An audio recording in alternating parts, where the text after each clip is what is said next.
Hi,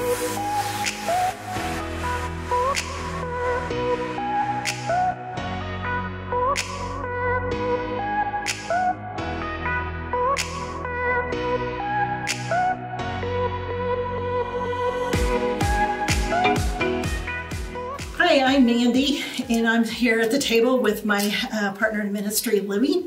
We are the Next Gen Leader Development Coordinators, and so our role is to help and develop volunteers to do an incredible job in their role. And so we love our job, and we wanted to sit around at the table and have some conversations with our volunteers, and so we brought two special volunteers with us today. And we're going to ask their story and let their share their story with us to see how volunteering has impacted you in your life. And so before we get to that, a little bit about Centerpoint Kids. In CP Kids, we want kids to feel loved and to feel known. And so we are about kids who follow Jesus, and we want kids to become a Christ follower when they become a senior in high school. And so we teach with the end in mind. And one of the things that we do within our groups is we have what we call as a small group ministry. And so we have a lot of intentionality of an adult is spent into these group of kids because we believe there's a lot of potential in the smaller group of kids than there is with a greater number of kids. And so there's a lot of development and time that you will spend. And so we'll get to your stories here in just a minute. Mm-hmm. And today we have a theme going because both Chris and Brian that are with us today are small group leaders. Actually, Chris spent some time being a small group leader and is now one of our coaches. All of the positions that we have in Next Gen, we have a coaching structure for. And what that does, it allows us as staff to develop those coaches who then are there developing their leaders. So we have Chris over here and Brian, and very different stories, but still stories nonetheless. And I can't wait to hear about that. So Chris, tell us, as I said, you were a small group leader and you kind of leaned in that experience to become what you are today. So kind of tell us how you became a small group leader and how you've kind of morphed into that coaching role today. Okay. Years ago, when we first started attending, I was trying to figure out where to get involved, how to get involved, and prayed about it. And during one of the sermons, puzzle pieces were passed around. Everyone was asked to take a piece. And after everyone had a piece, they told us that we were part of the whole and to find out where you fit in. And that was like my aha moment. And I got plugged in with second graders. And then it was boys and girls. So I did that for a couple of years. And then I was like, all right, God, now what's next? And he kept saying sixth grade girls. And I kept saying, really? And so I did.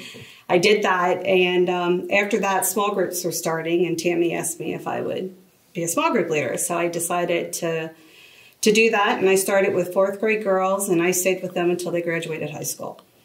And then I thought I was going to take a year off after they graduated. And then I was asked if I would be a coach. And so here I am. Yes. Yes. And Chris, what I love about your story, I love that you didn't know what to do. Like you just came to us and said, I want to serve. And we found a place for you. We found that perfect spot. And that's what we do as leader development coordinators. Mm-hmm.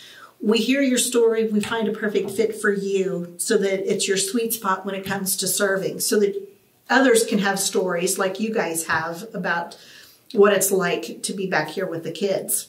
And Mandy, I think we do a better job now of, instead of just asking and throwing you in, really spending time with our people and finding out where their heart is and what their talents are, and then giving that experience to show them what goes on and where that they can maybe see themselves. So, yeah, super good. So, Brian, you kind of have the same story as well. You came to me a year ago and said, all right, I'm throwing my hands up because God's been talking to me. Tell us a little bit about that. Sure. So a friend of mine, Scott Siebert, I had watched him over the past 5 years take a group of boys from 8th, 9th grade up to graduating this year.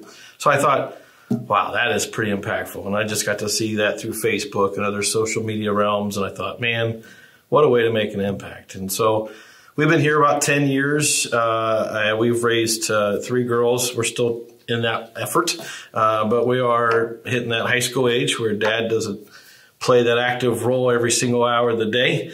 So that's when I'm like, okay, let's try to plug in somewhere at church where I can try to feed into somebody and experience something that I haven't had a chance to experience, which was mentoring young little boys into the spiritual side of their development. So, yes, I think I tapped on your shoulder at church some Sunday, and then you tapped back.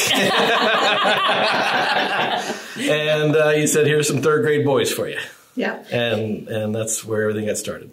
So a small group leader is a big responsibility. And it can be overwhelming. And we do ask small group leaders to invest strategically in the lives of the few. Yeah. And so you hosted a laser tag event. How did that go? Sure. Well, if I had to do it all over again, I would have done it sooner because that was a very successful. And I did it towards winter break, and that's before all this craziness happened. I would have done it earlier in the school year because it was a great bonding experience, and it was just an opportunity for us to. And by that time, I had established this, authority figure to them, to where I could guide them, and I had some parents helping. But I've figured that I can get through about 2 hours of anything at this point. And 13, 14, 3rd grade boys at laser tag. Can be a little stressful. It was fun. A mom of 3 boys? Yes. Yeah, was there a little difference going from your girls to all these boys? Well, you think? Yeah. I'm a hashtag girl dad. So I have 3 teenage daughters. I got 14, 17, and 18. So jumping into 3rd grade boys, I remember walking away from the first week thinking, there's a reason why God gave me girls, but I kept at it. The first couple weeks, I watched Chris lock some of the exit doors so I couldn't get out. But by the 3rd week, for you, not the boys. For me, But by the 3rd week, I started getting some attention, and I know we're going to talk about how you guys support, but the support I had from you guys really developed me into the patience and the leadership capability because I started having a lot of fun with them. The inner boy started coming out. Matter of fact, I think I got in trouble more than the boys did on Sundays because I was a kid myself. But by the 3rd or 4th week, we had to scoot you back to your area. Sorry, I like to have fun. No, that's fine. But the conversations really started to get deep into, and there were several of them that I just left that Sunday saying, "Thank you for letting me, experience that."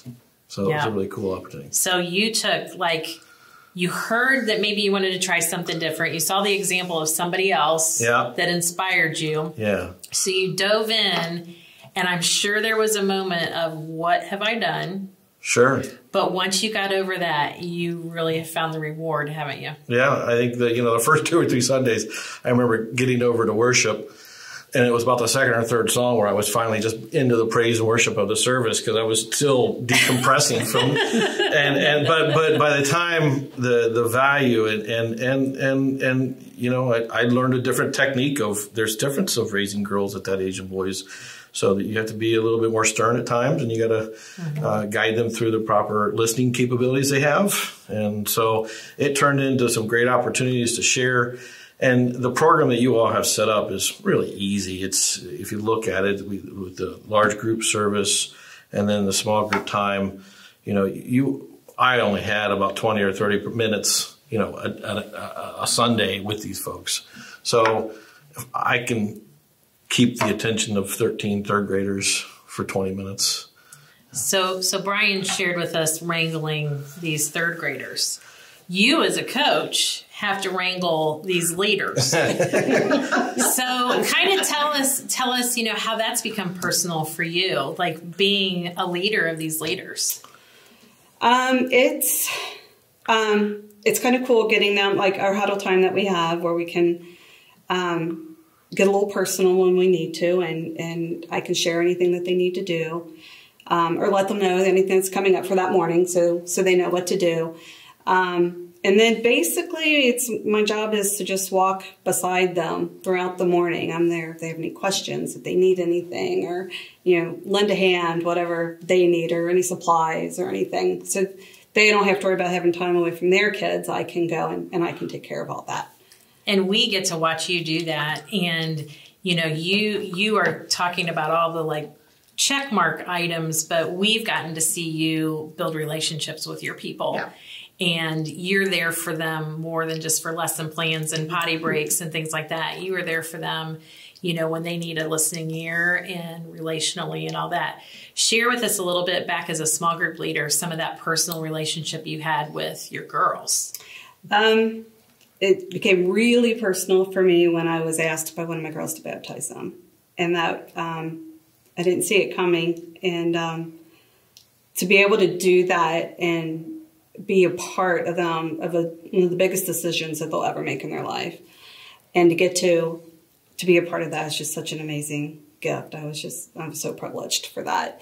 And then I went on and had 2 more of my girls ask me to baptize them. So you realize that even when you don't think you're making an impact, you're making an impact. And now that they're all graduated from high school and in college and now they're just these lovely ladies that I get to still have in my life. That's right. Cool. And that's kind of what I mean by investing in a few, is that you guys are investing your time, what little time you do have, you're giving it to that small group of your boys and of your girls that you will have. And our goal is to make a lasting impact. And so your boys are, still wrangling and excited and ornery, and, eventually they'll move out of that to the next phase.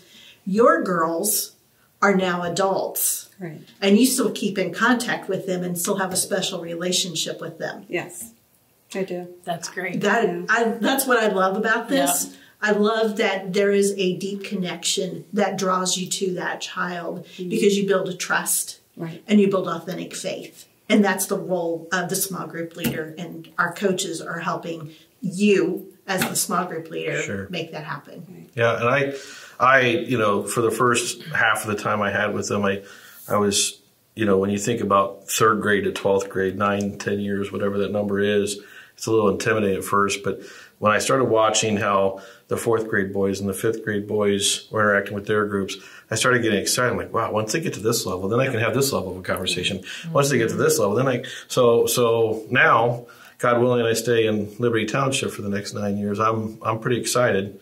I'll take it 1 year at a time, but I'm really hoping that I can be a part of their lives for the next till they get to go out in the world. And boy, would it be awesome to have them ask you to be baptized. That would be really cool. Yeah, it is. Yeah.